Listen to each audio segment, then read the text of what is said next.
Assalamualaikum warahmatullahi wabarakatuh. Bertemu lagi dengan saya. Pada video kali ini kita akan membahas tentang port eksternal pada perangkat Cisco router.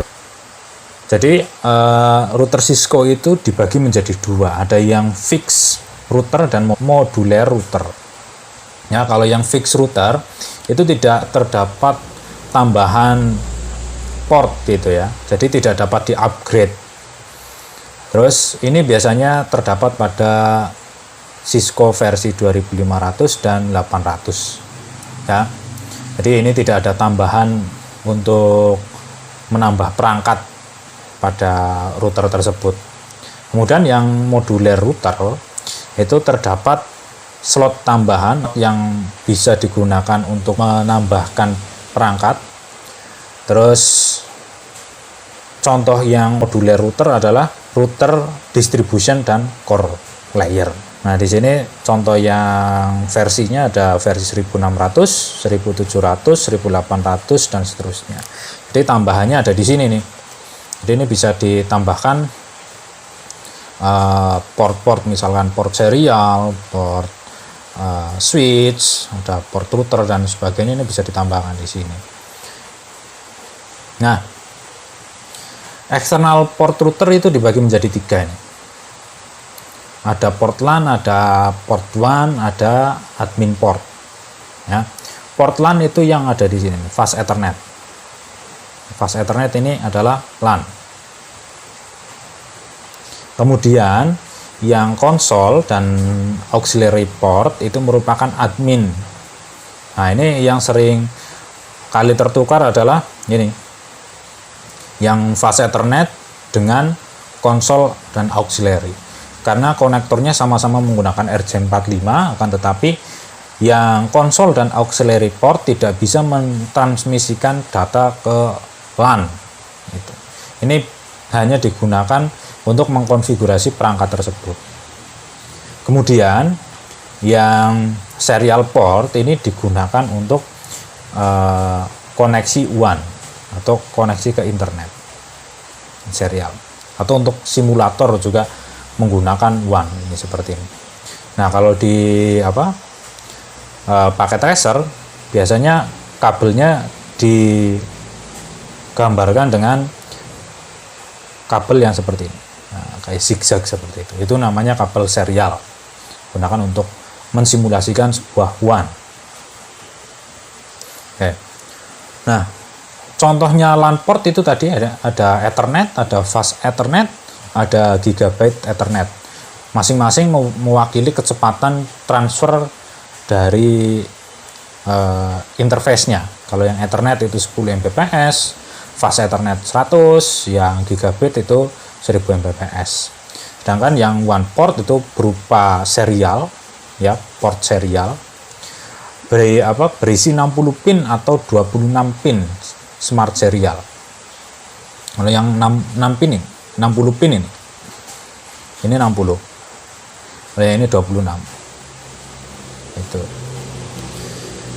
Terus di sini juga ada power switch itu ya. Jadi mematikannya ini ada powernya, nanti kita bisa lihat di di paket tracer gitu ya, di sini.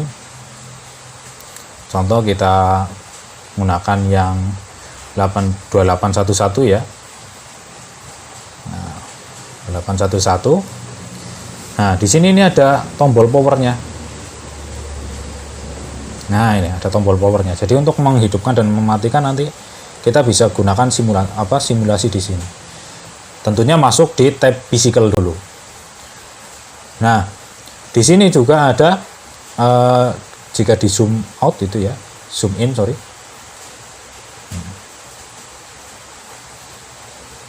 Nah, di sini ada dua fast Ethernet.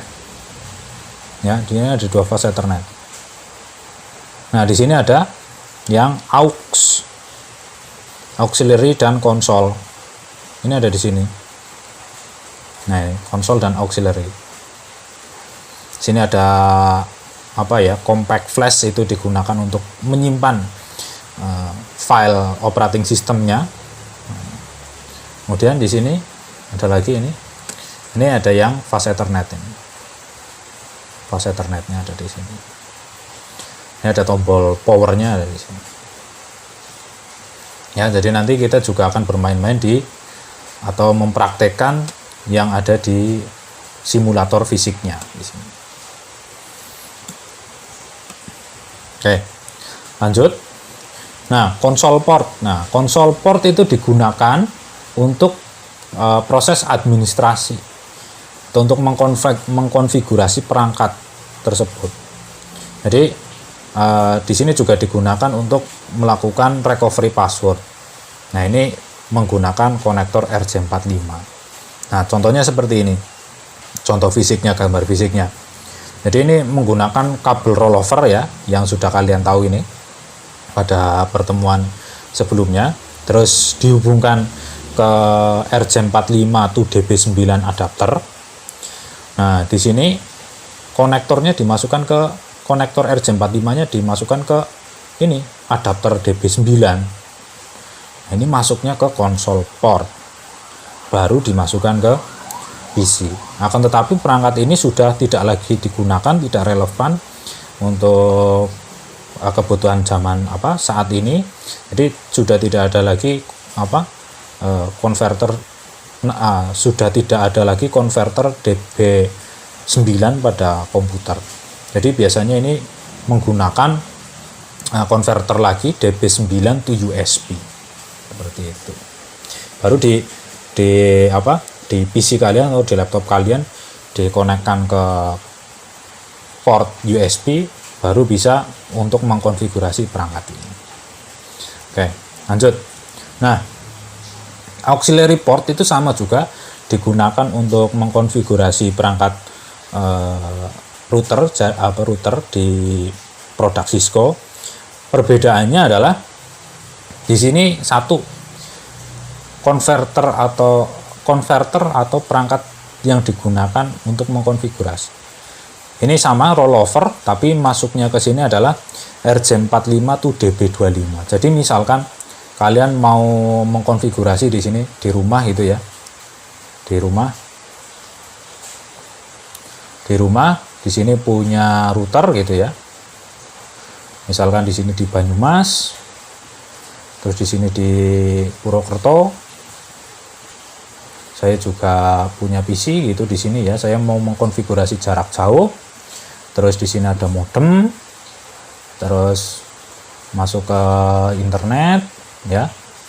Dari internet terus di sini masuk juga ini ke sini. Ada modem. Nah, modemnya ini ya.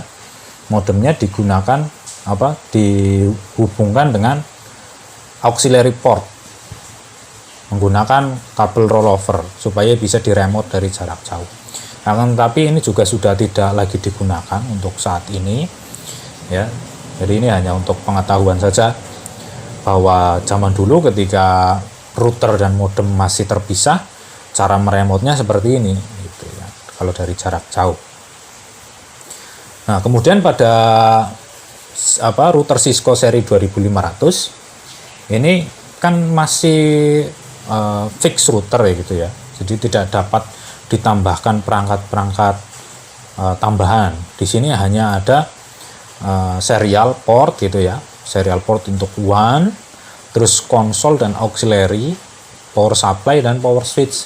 Nah, yang untuk kelan mana gitu? Loh, router kok tidak untuk kelan itu pakai apa gitu. Nah, di sini ada konverternya namanya ini. Transceiver ini. Jadi di situ merupakan konverter dari AUI to RJ45.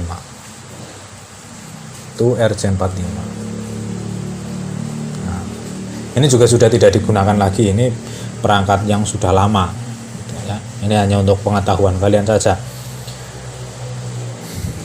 Kemudian di sini kita kesimpulan gitu ya.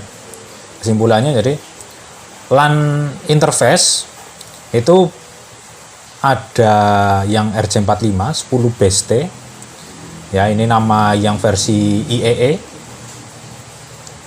Nah, IEE standar IEE nya. Kemudian ada juga yang AUI, nah, Attachment Unit Interface 15 pin ini. Kemudian yang one interface itu ada interface serial S0, S1, S0, S0 dan lain-lain. Nah, di sini juga ada ISDN interface. Bridge interface ini menggunakan RJ45. Digunakan untuk ISDN one connection. Nah, untuk interface administration digunakan konsol dan auxiliary. Yang konsol digunakan untuk local administration, yang auxiliary digunakan untuk remote. Jadi kalau yang konsol itu digunakan pada satu tempat on site seperti itu, dengan yang auxiliary kita mau meremote dari jarak jauh. Begitu dari saya cukupkan video ini. Apabila ada pertanyaan silakan komen di bawah atau komen di Google Classroom. Saya akhiri video kali ini. Wassalamualaikum warahmatullahi wabarakatuh.